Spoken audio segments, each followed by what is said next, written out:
Hello my friends and welcome back. Thank you very much for being with me again today. As I made this point many times before and I will keep making it, you can figure out the truth by paying attention. Paying attention, memorizing the information, and then going back to the information that you stored when they say something else. In this case, the Ukrainians are reporting every day the status of the hostilities on the front. And I make a video almost every day regarding what are the Russians doing, what are the Ukrainians doing, and certain axes and fronts. As of now, it's a constant piece of news that in Bakhmut and Avdiivka, the Russians are conducting offensive operations, and they're successful in Bakhmut especially. Avdiivka as well. It used to be from time to time Liman as well, and it was another one, Novopavlivka. So Novopavlivka and Liman, sometimes the Russians are conducting offensive operation. Avdiivka and Bakhmut, always, or at least in the past month and a half or so. They don't tell you how successful they are, but they tell you, well, the attacks, the offensive, the Ukrainian offensive, the Russian offensive was repelled. They used tanks and all that. You know something is going on at least 3 times more or worse for the Ukrainians if they minimize we repel them. Probably no, the Russians probably are still advancing and they're doing a good job for them and not a good job for the Ukrainians. But they mention it. Remember when Ukraine, and the same thing is with the Russians, when the Ukrainians are saying the Russians are, they occupied 3 villages or 3 settlements. Probably they occupied about 10, multiplied by 10 all the time. And if they say, well, the Russians lost, let's say, 10 whatever, then you divide it by 10. By 3, and then you get the number about 3 losses, but they make it 10 losses. When those guys win 10 times, they go with 10, they go to 3. So kind of like that, divided by or multiplied by 3 according to the situation. Now, how do you find information? From other articles, how shitty the situation is, where they say, well, they just have a little offensive in Bakhmut. You say, okay, well, I don't believe it, but well, wait. Now, I don't have that report on Bakhmut. I made a video earlier today. And now I find out what Zelensky says about one area, which is Bakhmut. And you tell me that, oh, the Russians we repelled the Russians' attacks and advancement. That's what they say, not offensive, advancement.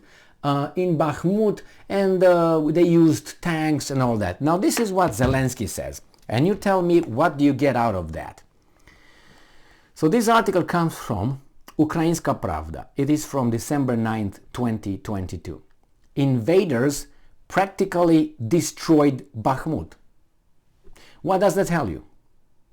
Now it doesn't mean that the Russians necessarily occupied it, but definitely they fucked it up. Either way, destroyed it, went over it, or just bombarded to pieces. So from this article you find out that actually in Bakhmut is more serious than the daily status from the front that they provide, the whole information. So let's see what Zelensky says. Zelensky stated the situation on key areas on the Donbas front is difficult. Again, that's even more than they provide in regular briefings. Remember, in regular briefings they give you this and give you that, but not as much. So here he says the situation on key areas on the Donbas front is difficult.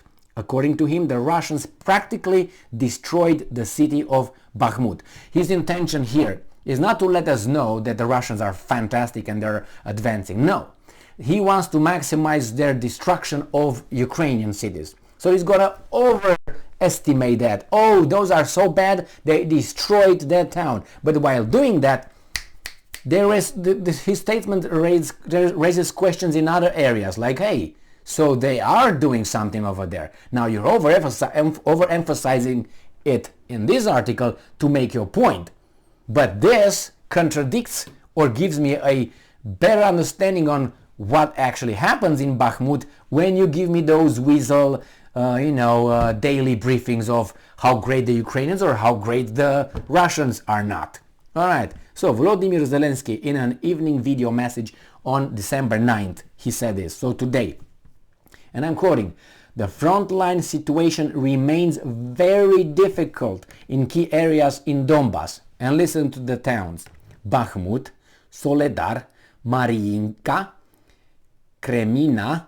On the ground in these areas, there is no place left undamaged by shells and fire. So he doesn't say that, hey, they advanced or something. He's not going to say that unless things are going to play his interest, where he needs to ask for some weapons from the West. Hey, they're advancing, they're kicking our butts over there. We need some more something. Give us some atomic bombs or something. All right, so the invaders practically destroyed Bakhmut, he said, another city of Donbas, which the Russian army turned into scorched ruins, end quote. Details: the head of the state thanked the soldiers and commanders, blah, blah, blah, tra-la-la. Okay, we got that one. Good for them. So this is it. This, I think, it's not a clear-cut piece of information saying, well, the Russians are steamrolling over Bakhmut. No, it's not. But I think it completes the basic information that they give us a few hours ago. Okay? This guy's, his statement here is more, how should I put it, extreme than the other one. Well, the Russians were repelled, their attacks were repelled by the Ukrainian army in Bakhmut, and they used tanks and all that. When you hear an army uses tanks, usually tanks are not like, oh, we're driving back and we shoot while we go back like that. No, usually tanks are when we go forward, so we cover terrain and we go forward. So when you hear tanks in a statement, usually that it means someone is advancing, okay? Or positions, tactical maneuvers, but usually tank is not a defensive weapon where I'm going back and I'm shooting while I'm retreating, okay? It's usually when I go forward and I shoot. And when you shoot in my tank, you're not going to blow it up. That's the whole purpose of a tank. You shoot at me while I'm coming to you, and I advance with the troops behind me. That's how it's done. I mean, basic theory, not, oh my God, Emil is a genius. Anyway, so, thank you very much, Mr. Zelensky. And I know your intention was not to make us pay more attention on Bakhmut, even though I knew that Bakhmut is already almost encircled. I'm talking about the Russians. So, thank you very much for being with me again today. Stay strong, stay smart, look for the truth, and be just.